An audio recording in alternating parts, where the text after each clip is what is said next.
we have to really escalate the noise we make so that we'll be heard.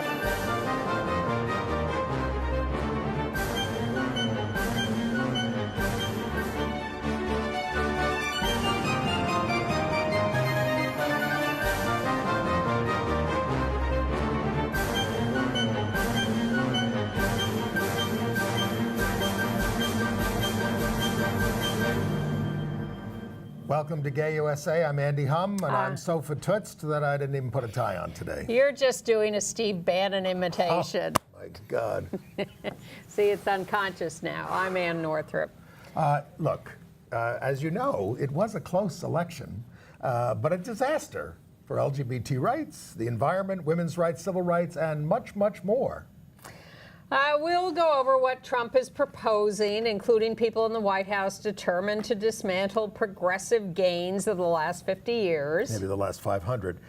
We will talk about how to resist and how to take care of ourselves in this crisis. In other news, states are once again readying anti-LGBT bills for 2017, and we'll talk about how to defeat them. And in this Congress that we're still in, they're still trying to turn back an amendment to the Defense Authorization Act, that allows anti-LGBT discrimination by federally funded religious organizations. Attacks, physical attacks against LGBT people, people of color, women, religious minorities are up across the country. Physical attacks and harassment and vandalism and all those things. But a Baptist church in Dallas voted for full inclusion of LGBT people. A setback for marriage rights in Mexico in their parliament. And we're going to get back to reviewing some shows, including the revival of Falsettos on Broadway and Homos, or Everyone in America. That's the title of the show. Yes, it is. Okay. Well, speaking of titles, I remain struck by the title of the Trump theme song. You can't always get what you want. I have two explanations for why he used that for all these months. One, he likes the Rolling Stones.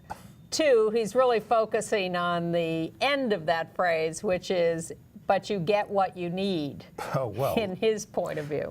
Well, looks like they're getting almost everything they need. I went to the big anti-Trump demonstration in New York this past weekend, mainly focused on immigrant rights who need to be protected. 15,000 people marching from the Trump Hotel to the Trump Tower. And there was a guy who had a sign there that said it all, if we can put that up. It said, his sign simply said, too much to, there it is, too much to write. And that says it all. There are so many things that are on the table right now that are about to be destroyed that they don't all fit on a sign.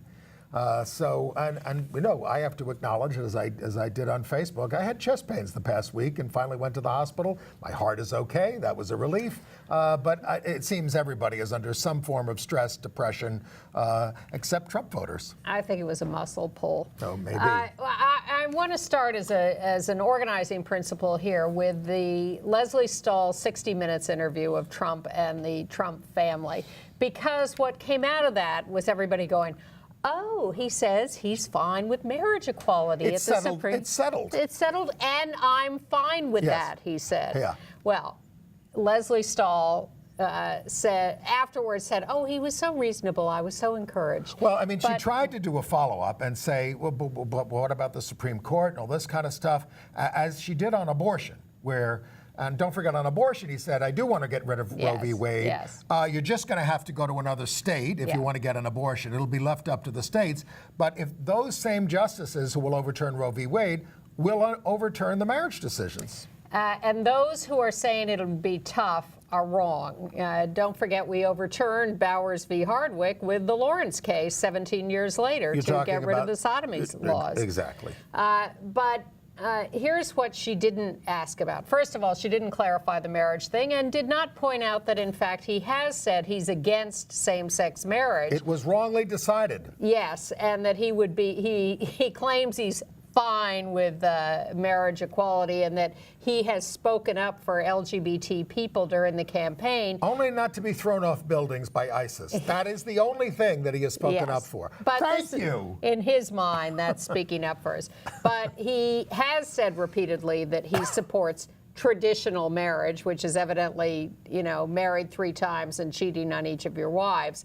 But he would support the overturning of same-sex marriage at the Supreme Court. He was not asked about non-discrimination laws, about the executive orders from Obama that he can overturn with the stroke of a pen. And says he will. That force things like federal contractors not to discriminate, the regulations that require hospitals to treat people without discrimination on the basis of sexual orientation or gender identity. Discrimination against LGBT people around the world, which the State Department has stood for and is not going to under Rudy Giuliani if he gets the job. The arguments by the Justice Department in court all over the country supporting the rights of transgender people to the use of the proper bathroom or to interpretations of sex discrimination laws to include gender identity and sexual orientation. If I were Donald Trump right now, I'd say, you're speaking too fast for me. I don't understand. Tough. I don't understand all these things. We're going to leave. Look, it's going to be fine. I'm not finished. It's going to be good. We're going to leave it up to the states. But that is his attitude. He has said that. He said that about the guidelines for trans students, or he has supported the HB2 law in North Carolina that forbids non-discrimination laws that include sexual orientation and gender identity and that force trans people to use bathrooms according to their birth sex rather than their lived gender identity. Right. The malfeasance by the mainstream media in not knowing these issues are out there and that they are crucial to people's lives and require asking him. They don't even ask him how he feels about the Equality Act, which every Democrat has promised to support. And some Republicans. Exactly. So there is a long list of things that he, is his Justice Department going to go argue on behalf of Gavin Grimm at the Supreme Court? No. Is he going to continue to support religious freedom laws that are, he says he's fine with marriage equality, but he's going to support all these religious freedom laws that are going to undercut that and make same-sex married couples second-class citizens. The main one being the First Amendment what act? Defense Act. The First Amendment Defense Act is running through the Congress now. And it wants to give anybody who has a religious excuse the right to discriminate not just against gay people, but anybody. If you're sincerely religious, you can do what you want. And if he gets enough Supreme Court appointees, he could overturn not only marriage, but also the Lawrence decision that legalized homosexuality and the Romer decision that said you can't discriminate on the basis of sexual orientation in political decisions. Yes, I mean, Texas is about to, once again introduce a law to invalidate all gay rights laws throughout the state. Yes, they have a long list on their agenda. And we've been able to fight some of this off before. Well, but there's a steamroller going through this country right now, folks. And one of the ways we've been able to fight it off is in the courts. And he now has carte blanche to totally transform the lower courts with appointments. Yes, well, it takes a little time. Yeah, and for a while, for a while in some districts. And look, and don't forget the first justice that he gets to replace, and God knows who it's going to be, is Scalia. And they're even interviewing Ted Cruz for that. Well, you said that's impossible. Ted Cruz is not going to get it. But so what? Someone just as bad is going to get it. That's right. Well, I mean, past Republican presidents occasionally made mistakes when they made appointments. Yeah, and they're well aware of that. Like David Souter appointing under George Bush Sr. Turned out to be a mistake. And you know what? David Souter was a conservative. He just wanted to uphold the Constitution of the United States. But these people want to turn this into a theocracy. Well, because their definition of upholding the Constitution is, in fact, unconstitutional. And what's he going to do with open service by gay people, lesbians, bisexuals, and transgender people in the U.S. military. All that could be taken away. Well, that would have to be done by law, wouldn't it? Well, I mean, not the transgender. Have you seen the U.S. Congress? Yes. Well, I mean, you'd have to think that a few Republicans would stand up on some of those things. I would like to think we would survive all of this, and it would all be fine. No. We're not going to survive most of it. You know, people say, people were posting on Facebook, oh, you know, I survived Reagan, I survived Bush. Nixon. You may have, but many, under Ronald Reagan, HIV got out of control, 35 million dead worldwide, 35 million more with HIV. Well, a lot of people did not, millions and millions of people didn't survive that. Millions and millions of people didn't survive George Bush with his preemptive wars in the Middle East that have totally dislocated the region and left all these refugees and people dead. So lots of people don't survive presidencies. And just as a reminder, we will show you, I think for the third time on this show, who Pence surrounds himself with. The logical, wonderful Governor Pence of Indiana. This is the crowd that was with him when he signed the Religious Freedom Bill in Indiana. It was an entire religious panoply of right-wing conservatives who were just thrilled to be given permission to discriminate against anyone they wanted in any venue they wanted. It looks like something out of a Woody Allen movie. Well, I don't want to go that far, but I just want to show where his priorities are. And a lot of the people in that picture are actually not religious officials. They are officials of right-wing conservative organizations. Family Research Council. Family Research Council is the, you can take the picture down, but Family Research Council is the group that vetted his list of Supreme Court nominees that he released to the 20 people that he would pick from. The Family Research Council, the Heritage Foundation, and the American Enterprise Institute are the main players picking running the transition and picking the people who are going to populate all these agencies. We're going to continue to tell you how terrible everything is, if you can stand it. But we also, let's just slip in that there is resistance. It was wonderful to be among 15,000 people in New York protesting, a tremendously diverse group of people, really good people. And there's going to be a meeting this Sunday in New York. Yeah. We're calling ourselves the American Majority. It's going to be at the LGBT Center, but it's for not just for LGBT people. It's at 6 o'clock at the LGBT Center in New York at 208 West 13th Street. It's at 6 o'clock.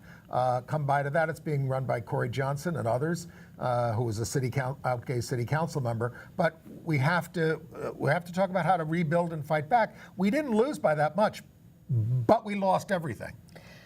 We had a few small victories, and I want to, now that we've loaded all this on you, I want to give you a few points of light. Do you remember the gay guy who worked for Romney who got driven away from him as an advisor in about 2 weeks because the right wing went after him so much? Richard Grenell. Yes. He's a leading candidate to be nominated as UN ambassador. Really? Yes. Power is politics. Well, besides better liking than men. Trump's. Yes. Yeah, I think he's considered a grown-up. That's all we want now. Grown-ups. We'll settle for grown-ups. Well, what other points of light? Peter Thiel may... Horrible part. Peter Thiel, was the guy who started PayPal, and he was the only gay who spoke at the convention. But he's the guy who said things started going wrong in this country when women got the right to vote. Well, PayPal and Salesforce convened a meeting this week of 100 tech leaders in San Francisco to strategize about fighting against the anti-LGBT state bills that are being proposed. And that works on state bills because tech companies saying we're not going to come to your state if you pass these kind of legislation. Are they going to move from the United States when we become a fully anti-LGBT country? Well, PayPal pulled out of North Carolina, remember, when they passed HB 2. I'm talking about the country. And, I hear you. This First Amendment Act that they want to pass, that would kind of override all state and local LGBT rights laws and give religious people the right to discriminate against us again. It certainly would be a question, and then it would be litigated, and then the heinous new Supreme Court would rule against us. Right. All right. Other small points of light. The Iowa judges who upheld marriage rights in Iowa years ago were retained. They won their election. In a state that Trump won. We still have Roy Cooper holding a slight edge in the North Carolina governor's race. We're holding on for that. Even though we didn't pick up any seats in the legislature, any significant seats. We celebrate the losses of Mark Kirk and Scott Garrett. Yes. All the LGBT incumbents in the House were reelected, but none of the new candidates won. There were 10 trying to get into the House and 2 into the Senate. They all lost. Oregon out bisexual Governor Katie Brown got elected. There's a new out gay legislator in Florida, Carlos Guillermo Smith. Daniel Hernandez in Arizona got elected to the legislature. Well, we have him down on the list, but did you do Cecil? Not yet. Cecil Brockman came out as a North Carolina legislator who came out, if we can possibly find him there, who came out, an African-American guy who came out as bisexual. He was reelected. He was an incumbent. Yes. There he is. And, made a big statement about it. The Victory Fund endorsed 135 candidates this year. 87 of them got elected. You can go to victoryfund.org for the full list. There are new out gay, out LGBT legislators in Georgia, Colorado, Minnesota, Washington. The new district attorney of Harris County, Texas, which is Houston, is an out lesbian, Kim Ogg, even though Houston defeated the trans LGBT rights bill. And she won basically because the incumbent, a Republican woman, had jailed a rape victim to get her to testify because she was mentally disturbed and they were afraid she would not be available. So there is some discernment out there still, a little bit among the electorate. Some things they don't like. And I'm not sure where they got, but go to victoryfund.org for the complete list. It's not a terrible list. Chuck Schumer has added Tammy Baldwin, out lesbian senator, to the Senate leadership team. That's a nice step up for Tammy. Look, Chuck Schumer is the new minority leader of the United States Senate. He will take over from Harry Reid. He has been our senator for a long time. He hardly had any opposition this year when he ran for re-election. But he is a tool of Wall Street. He has been very slow on LGBT issues. He voted for the Defense of Marriage Act in 1996 as a member of the House, and he didn't come out for same-sex marriage until 2009 in New York. So, I mean, he's putting himself up as a leader now. He wrote a column for The Advocate, and he said, "I was the first politician to march in the Pride Parade." That is a bald-faced lie. So now, I mean, we need you, Chuck, and we would like you to show some leadership, but you're going to have to be a lot tougher than that. Oh, well, I like it when politicians think they have to act like they support us. I like it when their statements are clear about how hard they're going to fight and what they're willing to do to stop things. You know, a lot of this meeting on Sunday is going to be about how do we hold the Democrats' feet to the fire to make sure that they filibuster bad stuff. Folks, we use the word, I mean, Joan Gibbs used it on our show last week. We use the word advisedly. This is a fascist takeover of the United States of America. This is what we are in right now, and it is very serious. And U.S. politicians are not saying that. Chuck Schumer, anybody, Elizabeth Warren, no, they're none saying of them. Give him a chance. Yeah, give him a chance. And Bill de Blasio, the great liberal leader, comes out of the meeting today with President-elect Trump. We had a very good meeting. It was very good, blah, blah, blah, blah, blah. That's not the same thing as what's happening in Ireland. And we want to show you what an Irish senator said on the floor of the Senate in Ireland, not just in relationship to Trump, but in relationship to something that is sweeping the world right now in terms of fascism. I mean, I know a lot of people who lived through this before. And complaining about his leader and all of our leaders who are standing up and saying, well, maybe it'll be okay. This is 3 minutes. I think it's worth us all listening to. Edmund Burke once said that the only way evil can prosper is for good men to do nothing. America has just elected a fascist. And the best thing that good people in Ireland can do is to ring him up and ask him if it's okay to still bring the shamrock on St. Patrick's Day. I'm embarrassed by the reaction of the Irish government to what's happened in America. I can't believe the reaction from Taoiseach and from the government. And I don't use the word fascist lightly. What else would you call somebody who threatens to imprison his political opponents? What else would you call somebody who threatens to not allow people of a certain religious faith into their country? What would you say, or how would you describe somebody who is threatening to deport 10 million people? What would you say about somebody who says that the media is rigged, judiciary is rigged, the political system is rigged, and then he wins an election, and the best we can come out with is a phone call to say, is it still okay to bring the shamrock? I'm appalled that a member of this House, a female member of this House, went on social media to congratulate this man. Can I just refer this House and and the Leader of the House to the statement from Angela Merkel? Germany and America are connected by values of democracy, freedom and respect for the law and dignity of man, independent of origin, skin colour, religion, gender, sexual orientation or political views. I offer the next President of the United States close cooperation on the basis of these values. Can the government not understand what's happening? We are at an ugly international crossroads. What's happening in Britain is appalling. What's happening across Europe is appalling. It has echoes from the 1930s, and America, the most powerful country in the world, has just elected a fascist.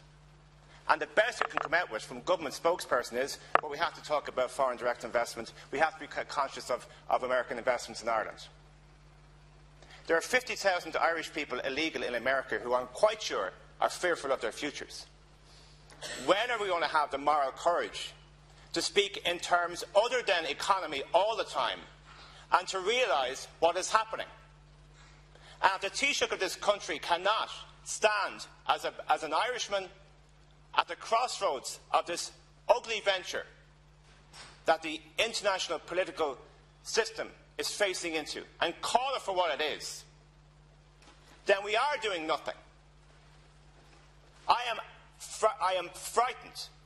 I am absolutely frightened for what's happening to this world and what's happening to our inability to stand up against it.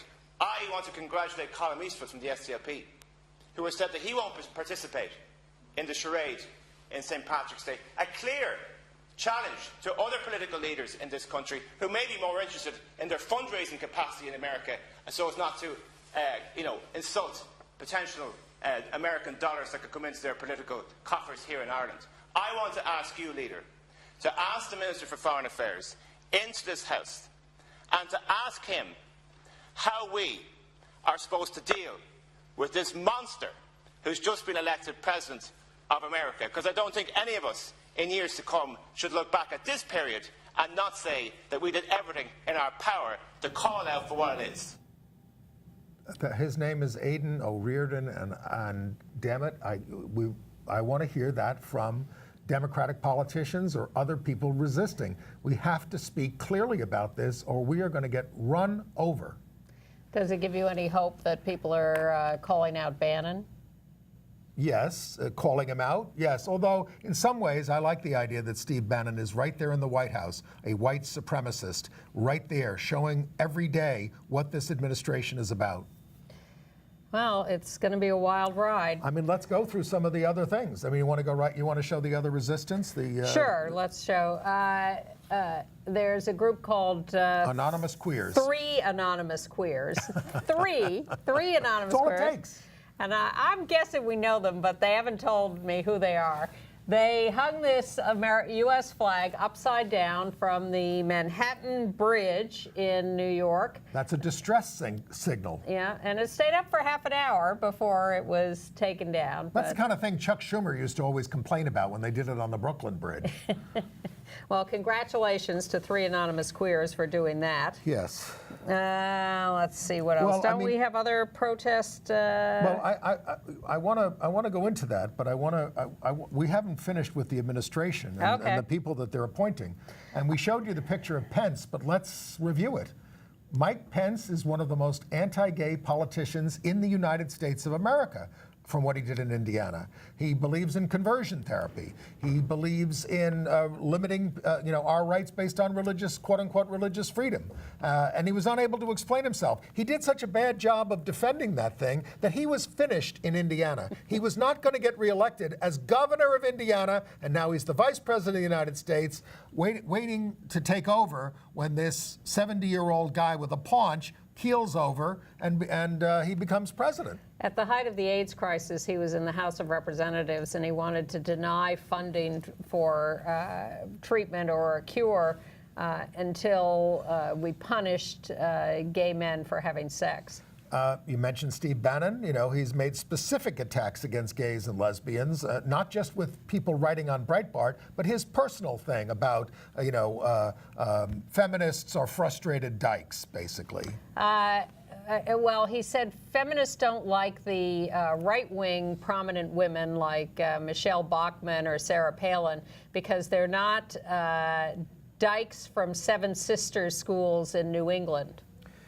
And of course, and he again has made many personal anti-Semitic statements. But the guy behind the scenes who is doing all domestic policy transition team work is Ken Blackwell, yes, who was the Secretary of State in Ohio, yes, and is one of the most virulently anti-LGBT politicians ever, and a big actor in voter suppression. Yes. See, we used to be in a place in this country when you brought things up about people like this, that they were then unacceptable for public appointments and you could stop them. And some of them will have to be, like cabinet secretaries and judges, will have to be confirmed by the Senate. And senators can, from our side, and Republicans, can raise these things and at least embarrass them about it. But it looks like they're all going to go through. I mean, the guy handling the transition for the Environmental Protection Association calls... Agency calls climate change administration. Silly. Environmental Protection Administration. Calls climate change silly. Well, so I think Giuliani is a perfect case because here he is considered one of the top two guys to deserve to pick his own job. There is now a wave of objection to him as completely unqualified to run the State Department, which he says he wants, and with an arm length of conflict of interest. Will he survive for Secretary of State? Yeah. But he could go back to Attorney General. Frank Gaffney is advising the transition on foreign policy. He is an anti-Muslim nutcase. I mean, talk radio guy who conspiracy theorist, who believes Obama is Muslim, who believes the Oklahoma City bombing was perpetrated by Saddam Hussein. Now, all this stuff is so far beyond the pale, and it's so much, and it's happening. It's too much to write. It's just, people are not. Bolton. Give him a chance. Give him a chance. Bolton. You don't give somebody a chance who says what they're going to do. You stop them. Bolton was turned down for a job in the Bush administration because he was so right-wing. Let's look at the people being considered for Attorney General of the United States. That means running the Justice Department, or as it will be known in the Trump administration as Just Us, because they're looking at Jeff Sessions. Jeff Sessions is a senator from Alabama. He got elected to that after he had served in the Justice Department and been exposed as a bigot when he was nominated by Ronald Reagan to be a federal judge. He wasn't confirmed because he had done so many racially insensitive things. He thought the KKK was okay until I found out they smoked pot.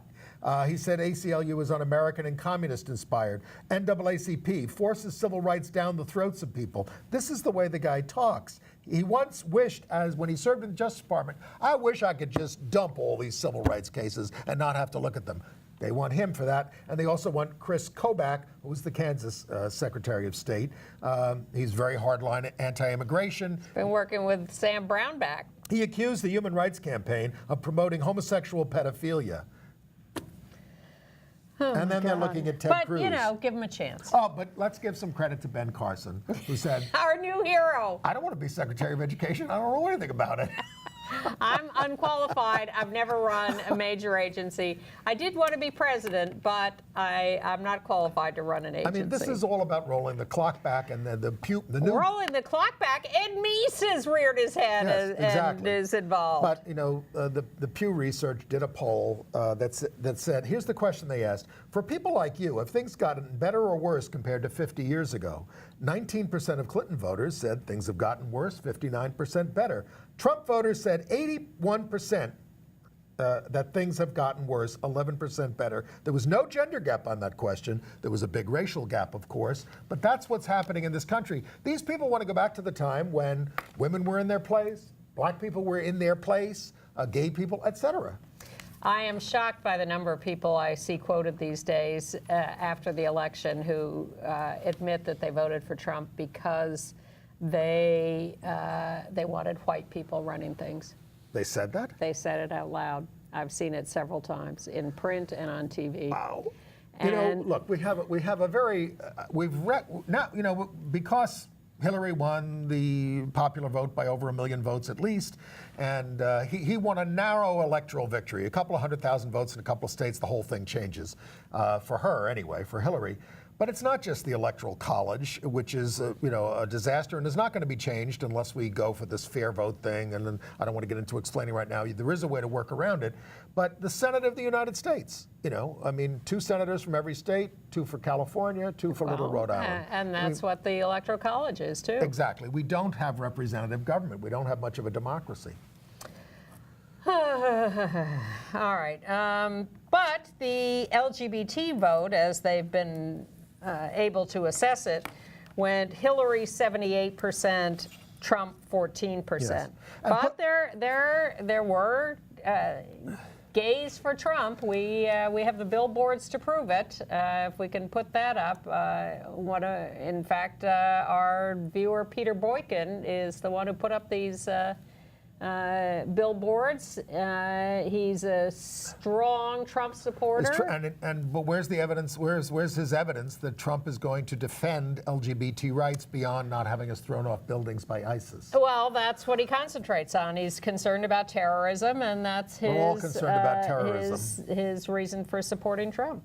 Put up the picture, if you will, of Edie Windsor and Jim Obergefell. They were there at the dedication of the Aspire Center at the Callan Lord Community Health Center. But I talked to Jim Obergefell at this, and said, "Aren't you worried about what's coming up with Trump?" He says, "Well, my lawyers tell me that it's very hard to take rights away once you've granted them." And I hate to tell you and everybody else, it's very easy to do when you have the votes and you have the Supreme Court. Now, Art Leonard, our friend Art Leonard, Legal, wrote a column saying, "Oh, that's going to take a long time, and you have to show harm, and then we're introducing the case." Now, anything like that is an excuse not to do anything right now, to sound the red alarm and get active now. And that's why we're out in the streets. You think we want to be doing this at our age? We're doing it. And I saw couples in their 80s out there, and I saw little children out there, and we'll show you one at the end. Thank God the weather's okay. Well, look, what gives me heart is not only, I'm old, I'm happy to see the old people out there, but the kids who are walking out of schools and demonstrating, and who are so upset. Kindergartners who are upset. Yes. Now, some of them are brainwashed by their parents, but on both sides. But I am heartened that younger people, I hope they all voted. Those who can, but I want them to get active and make a change. How are we going to handle the holidays? I am scheduled to see my family in Rhode Island this weekend, for our Thanksgiving, but we have a no politics rule. It's the only way I can get through things. I think when Bush was elected, I just called up and said, I can't. I just can't face anybody who might have voted for him. I don't want to talk. I have a very hard time imagining talking to the 1 or 2 actual friends I have who voted for Trump. I know they voted for Trump, and I have to take a hiatus. Right. Luckily, the family members who voted for Trump for various reasons are not coming to Thanksgiving, so I get off easy on that one. I want to alert you. I will walk out on dinner if anybody starts in. I won't start in, you don't start in. That should be the rule. It's Thanksgiving. Don't do it. Yeah. One thing. Maybe they'll feel free to castigate me as a homosexual One thing now. to pay attention to: Louisiana still has a Senate race. Yes, and it would. And it December 10th. The Republican is favored, but the Democrat is not far behind. Foster Campbell. And that would make a difference in the United States Senate if bring us up to 49. Well, every vote counts. Absolutely. And then all you got to do is, December 10th, Louisiana some Senate. Republican dies in a state with a Democratic governor. There are a handful of those left right now. I mean, so that's the other thing, folks. We have been letting this go for 20 years and letting them run over us while they take over, and they expect to even do better in 2020 in terms of more governors, They're going to do more better state in legislatures. 2018. They're going to take more Senate seats in 2018. Unless people wake up. Unless, I want to focus now. As I say, I don't want to talk to Trump supporters. I want to talk to the 47% of the American people who did not vote. And the Democratic Party has to give them something to vote for, or it's not going to be turned around. That's why I'm disappointed in people who aren't such great leaders as Chuck Schumer. Can we go to some of the bad things that are happening to people around the country? For instance, in Cookeville, Tennessee, where a trans woman and her 3-year-old son had their truck burned and painted with the word Trump. Those kinds of attacks are taking place around the country. There was a pro-LGBT Episcopal church in Indiana, and we're going to show you the vandalism there that took place there, the kinds of things that were written on the side of the church. This isn't a gay church. This is just a pro-gay church in Brown County, Indiana. It says fag church. It says Heil Trump and a swastika. And you know what they said they were going to do? We're going to leave this up for a while so we can have discussions about it. People can just face up to what's going on. You've seen the footage of the high school students marching through the halls with a Trump-Pence sign chanting white power. You've seen this kind of swastika graffiti all over people's houses and businesses. It seems to have happened in Germany in the 1930s. I have been watching the History Channel and watching World War II documentaries to try to see how that took place. These were human beings. These were our ancestors. These are people like us who, once they get whipped up, what's happened is Trump has validated a lot of bigotry, and people now feel free to say it and get it out, and they are loving it. They feel like they've been suppressed by us, all this political correctness stuff. And now I can say it because we won. Yep. We can say it. And all politeness is off. I realize it was always there under the surface, but now it's out in the open, and it's ugly. Once again, we too believe that the system is rotten. Yes. And are very happy to have the system disrupted, but not this way. No. I was very encouraged to see that they're looking at Keith Ellison as the head of the Democratic National Committee, one of the out-Muslim members of Congress. He's a congressman from Minnesota. I know him. I spent some time with him, and he's very progressive. He's not even a Democrat, is he? Keith Ellison? Yeah. Absolutely. Well, what, Democratic Farmer Labor Party or something? I don't Is that know. what you mean? They have that special party in Minnesota. Yes, they Our do. viewers will correct us. Yeah. Yes, he's a Democrat. Yeah, he is. What am I thinking of that he's not? I can't remember. Anyway. Well, he's not Middle Eastern. He's an African. He's an African American. In California, the Contra Costa Rainbow Community Center has had 4 break-ins in the last couple of weeks. Anti-gay slurs written on the center. Theft of computers and stuff inside. In Charlotte, North Carolina, 3 people accused of brutally attacking a transgender woman with a hatchet have been arrested. This woman, Ralasia, a 24-year-old victim, said, "I felt like I was dying slowly." It was an 18-year-old and a 15-year-old who chased her around and did this. And the numbers of hate, and then there was one in New York. A 23-year-old man on a Bronx-bound D train was slashed by a 39-year-old man shouting anti-gay slurs, and they apprehended the guy. This is the 5th public anti-LGBTQ incident in New York City. In New York City, 79% for Hillary, 18% for Trump. A 21-year-old man and his friend attacked in Hell's Kitchen by 3 men. They were arguing. The gay guys walked by them, And the arguing guys attacked the gay guys, saying, "What are you looking at, faggot?" No, I mean, I know. Broken wrist, one of them ended up I know with. people this happened to in Britain after the Brexit vote as well, and they said it had never happened before. And that's what that Irish senator was talking about. This is something that has been unleashed on the world. And folks, we better discover our common ground. And right now we don't have much, Now, at the same time, all these incidents are real. This hatred is real. It is bursting out at the moment. But for the most part, people continue to live their daily lives, and that they do, and that's why half of them didn't vote. That's why there is complacency. That is why people are excusing themselves from doing anything, because they sort of think, I don't want to get involved. I'm just going to let this play out. I understand the impulse. But, yeah. Eventually you will find out, that there will be, again, and then will it be too late? All that has to happen in this country, again, we don't use the word fascism lightly, but suppose there is a major terrorist attack, and there'll be some kind of terrorist attack, of course.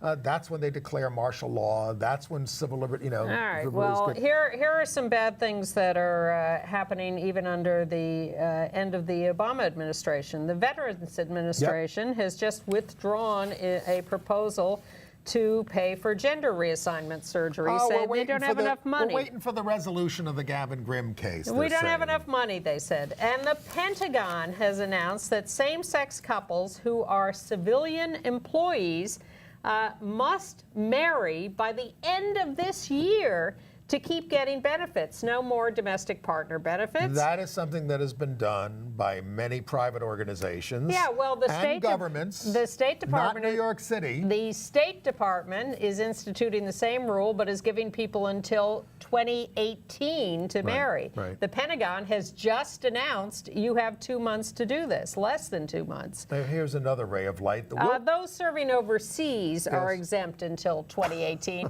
because if you're serving in, Iraq, you may not want to marry your same-sex partner.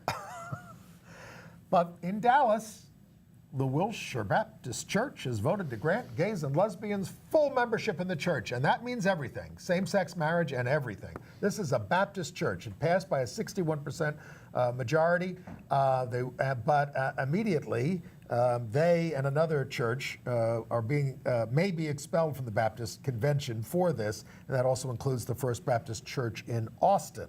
There are very progressive Baptist churches, Yes. including Metro Baptist here in New York. Including Judson Memorial Church, which used to guide women to abortions. It was part of the American Baptist Church, not the Southern Baptist Church. And West Palm Beach, Florida, and Seattle, Washington have both just banned conversion therapy for minors. And Ellen DeGeneres is going to get a Presidential Medal of Freedom. Read over the whole list of who's getting it. It's a wonderful group. None of them are ever going to be invited back to the White House ever again. In Minnesota, a court has overturned the ban on the state medical assistance program covering gender reassignment surgery. The feds pay for it under Medicaid, but the state of Minnesota was not paying for it, but the court says, nope, you have to. And Chelsea Manning has formally asked the current administration to commute her sentence to time served in solitary confinement in Fort Leavenworth. Torture.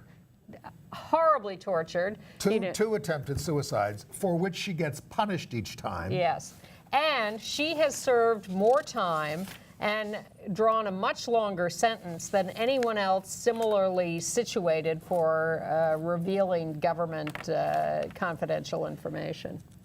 Okay, we did the Defense Authorization In Act. a trans woman in Richmond, Virginia, was murdered. Nuni Norwood, 30 years old, shot dead. She was the 23rd or 24th trans woman killed this year in this country. There's been a tremendous increase in suicide hotline calls for LGBT communities. The trans hotline has received 5 times the usual number of calls. Trevor Project, which counsels LGBT youth over the phone against suicide, more than double the number of calls just on last Wednesday. It hasn't slowed down. A trans woman in Hermitage, Pennsylvania, fought back. 22 years old, Claire Wolfever, I think we have a picture of her. She had been slurred and threatened by her coworker at Walmart.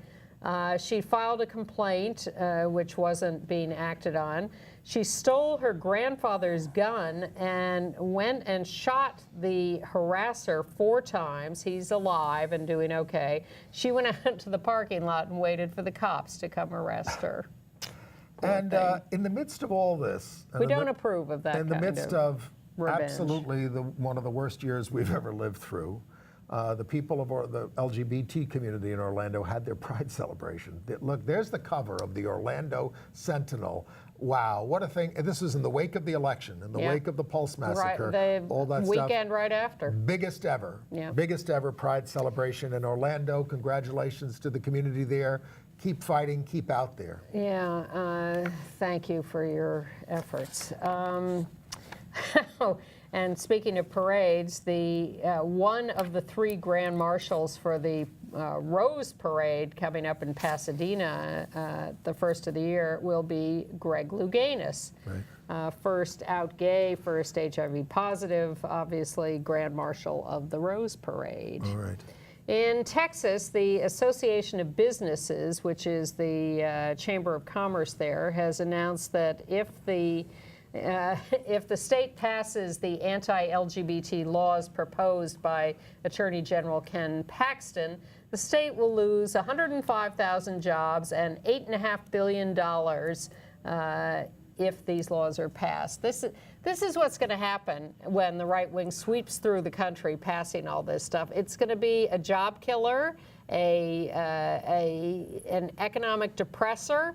They're not going to rebuild business and people's lives. I mean, tax cuts for the rich, that's it. Well, and the stock market is celebrating. Tax cuts for the rich. Because there's going to be no regulation on business and fossil fuel industries and all this kind of stuff. They're off to the races. And it's not just... You're not going to get much. It's not just Texas. In Florida, with Governor Rick Scott, there is a proposal for a statewide religious and moral freedom for businesses. You don't even have to assert a religious reason for discrimination. You can just say you have a moral objection to gay people or people of color or Muslims or whatever, and you get to discriminate. I mean, the big thing, and you know, I wrote down the comments of a lot of people on this, mostly from Facebook, but you know, but we can't normalize this situation.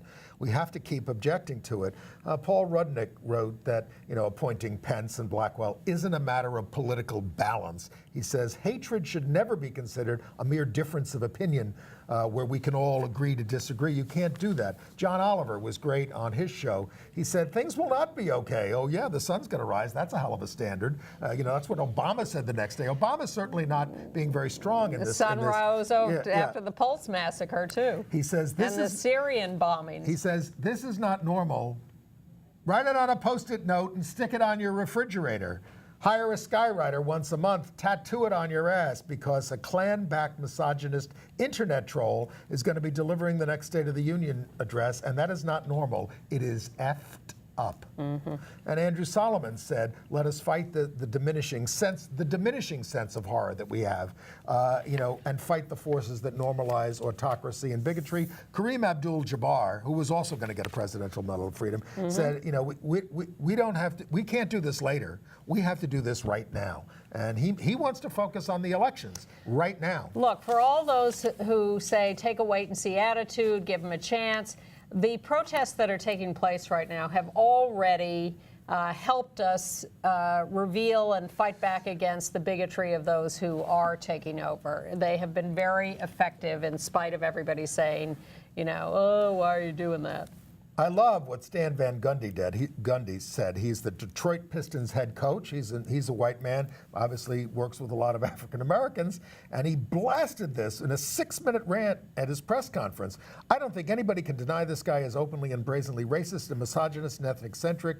I am ashamed of the United States for electing him. This is the kind of tone we have to take about this now and forever until they back up. Remember what trouble the Dixie Chicks got into for being ashamed of the U.S. for Bush invading Iraq? Wanda Sykes put it all out there in her routine, and people started booing her, and she just said, F you, and walked off the stage. Yeah. You have to be willing to stand up. All right. Outright International is obviously very concerned about what's going to happen Immigrants. to not just immigrants, but to people. The stand of the United States for LGBT rights worldwide. Yeah. We now have a special envoy for LGBTQ rights. Who's it going to be now? Peter Thiel? You're fired. All right, can we move on? Yes. We have less No, we can't move on. We have 8 minutes. All right. A ray of light from Uganda. The court removed the barrier allowing the commission there to ignore LGBTQ discrimination. But this is the same week that the Ugandan police are using invasive, painful probes to prove people are homosexual. Thank you for taking us into international news. In Peru, the Constitutional Court has okayed people being able to designate their gender identity in which they currently live. But the Mexican parliament, basically, or legislature, rejected the president's equality initiative 19-8 with one abstention on same-sex marriage. But it's proceeding in the courts anyway. There are some who thought it should never have gone into the parliament. And a Mexican legislator came out in the middle of the debate. In Taiwan, they've taken the first step to moving forward same-sex marriage legislation. Canada is also going to allow people to designate other as their gender on travel forms. And there are 2 big class action suits in Canada seeking at least $600 million in compensation for LGBT Canadians pushed out of the military. In Australia, the Senate has finally killed the proposed plebiscite on same-sex marriage. Now we'll see whether we can force it through the Parliament or have to wait for a change of government. The Vatican has rebuked the priest who said the earthquakes were because they legalized civil unions. Yeah, they're really the Vatican on our said side. That was a pagan vision, offensive and disgraceful. I'm glad you think something's disgraceful. Look in the mirror. Why don't you stop condemning us for making love? How about that? Queensland, Australia has broadened adoption rights for same-sex couples. They're mostly legal elsewhere in Australia, but Queensland has joined on. In Morocco, teenage girls were arrested for kissing on a rooftop, could be jailed for 6 months to 3 years. All right. In Russia, a trans woman was murdered days after marrying a man. Her father called for her death. I don't know if we can get that? There she is. Her father called for her death. Dead. And in Indonesia, the state university president will force LGBT students to change to heterosexuality. He will provide undercover investigators, re-education classes, and scholarships will be revoked if you refuse. In AIDS news. Indonesia, the new United States. In AIDS news, they're going to dedicate the AIDS Memorial in Greenwich Village across from what used to be the St. Vincent's Hospital on AIDS Day, World AIDS Day, December 1st at 11 a.m. That's 7th Avenue and 12th Street. Yeah. In the election, California defeated the 2 relevant proposals, mandatory condoms in porn movies and drug price controls. Both were extremely controversial. And do you know what XQ28AN8Q12 is? No. Well, these are 2 genetic regions which seem to correlate with homosexuality in men. Simon LeVay is very pleased with the results. Oh, please. It's all about saying that there's some innateness to which we've always said anyway. 4.5 minutes. Do you want to do your play reviews? Yes. I did see a play called Homos, or Everyone in America, with Michael Urie from Ugly Betty and Robin DeJesus, a great Broadway star, as a gay couple in and out of love in the small Bank Street Theater. So you're right in the room with them. It's by Jordan Seavey, who's got a great ear for what brings guys together and drives them apart. And there's a lot of politics in this show as well. It's good. Yeah, it's somewhat sophisticated, I've heard. Absolutely, yes? Okay. Absolutely. Alert, Moonlight, the movie we love so much, and who's the writer of the story we had here, Terrell McRaney, opens wide this weekend across the nation. Moonlight. Moonlight. Beautiful poetic movie. You and I saw Falsettos by William Finn. Lots of raves for this. I was left longing for my original experience with this with the show. I found it a bit dated this time, but it's hard not to leave unaffected by it. I love the second act. I thought that was very, very smart and moving, and I'm glad I stayed. And I like Christian Borle and Andrew Reynolds as the couple, and mostly the kid, Anthony Rosenthal. I saw Dead Poets Society, a stage version by the guy who wrote the movie, but this time with Jason Sudeikis at the Classic Stage Company. It was the Robin Williams movie. Stick with the movie. On the last episode of Masters of Sex, they are now getting into the controversy over conversion therapy, and they're blaming Virginia Johnson for pushing conversion therapy to get a book published. And Bill said he went to a Pet Shop Boys, right, concert, and it was good to be among friends, and that's what I recommend to all of us. Be with friends, be with people, be out with people who can support you. It's really very, very important for us to take care of each other. I wouldn't have gone to the hospital for chest pains if my friends hadn't insisted on it. I was going to say, we're just tired of hearing you complain. It'll go. Well, I mean, please go somewhere, do something about it. Okay, I did. I'm all right. I witnessed the series running on USA on Sunday nights with the two teen boys who were secretly in love and then witnessed a murder. Yeah, I saw some of it. Yeah, well, the good guy came out to his step-parents or adoptive parents. Oh, they're totally accepting. But now the really scared boy's father is beginning to catch on that maybe he's been spending too much time with the other guy. So it's going back and forth, but there's a lot of gay content, and it's really done nicely. And then the kid said, Donald Trump said it's settled. Well, GLAAD, the former Gay and Lesbian Alliance Against Defamation, issued their annual report that said there are more LGBT characters on TV, still not enough. But here is the problem. They may be there, but they're not getting enough screen time. The storylines are simplistic and stereotypical. They don't have any impact. I warned people years ago when we were peaking, and there were so many LGBT characters, that we were flavor of the month. Yeah. And then they get tired of that, and they move on to the Trump white America again. And the stereotype on these shows is they kill off all the women. All the lesbians get killed off. That's the standard plot line now. Oh, my 25 of them in 2016. You know, there was a line in The Boys in the Band 100 years ago in the 20th century. Not every faggot bumps himself off at the end of the third act, and now we're still doing that? But you want to leave them with a message of hope. I went to that big anti-Trump protest, and this little girl was there with this sign. Take a look at it, I'm not giving up, and neither should you. I took this picture and I put it on Facebook, and somebody said, is that Maggie Gyllenhaal to her right? And you know what? I hadn't even noticed. It is. In the back, in the blazer. In the fatigues. Yeah. Or whatever it is. Well, I think that's a Hillary quote. That was from her concession speech. Well, it's a great quote. None of us should give up. Well, it's so much more interesting to not give up. It's boring to sit around and do nothing and get depressed. And just don't kid yourself that things are going to be better. They're not. They're going to get worse. Well, but they'll get you'll better. feel better if you fight. Exactly. And make sure your friends are okay and fighting too. Check in on them. And we'll be back next week. Oh, with a special show. Oh, we have a special show. Blanche Wiesen Cook, author of the new Eleanor Roosevelt biography. Volume 3 for an hour for Thanksgiving. Wonderful. Bye. Bye.